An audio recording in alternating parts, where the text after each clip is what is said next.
নমস্কার বন্ধুরা, পশ্চিমবঙ্গের কৃষি ও মাছ চাষ চ্যানেলে আপনাদের স্বাগতম। বন্ধুরা, ভিডিওতে আপনাদের মাঝে যে ধানটি আমি তুলে ধরছি, এটা হচ্ছে কাবেরী কোম্পানির 468, মধ্যম মোটা, অনেকটা লম্বাটে ধরনের মধ্যম মোটা ধান। খুব সুন্দর এর ফলন হয় বড় মরশুমে।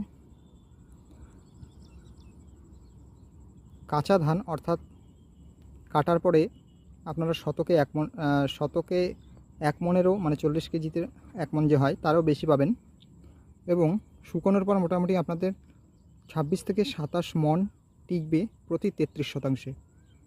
আমি প্রতি বছরই কম বেশি এই ধানটি করে থাকি, এবছরও করেছি, খুব ভালো ফলন হয়েছে। তাই আপনাদের মাঝে আমি এই শর্টের মাধ্যমে আপডেট দিলাম। দেখুন শীষগুলো কত সুন্দর, অনেক বড় বড় শীষ হয়। আপনারা নিশ্চিন্তে বড় মরশুমে এই ধানটি কিন্তু করতে পারেন।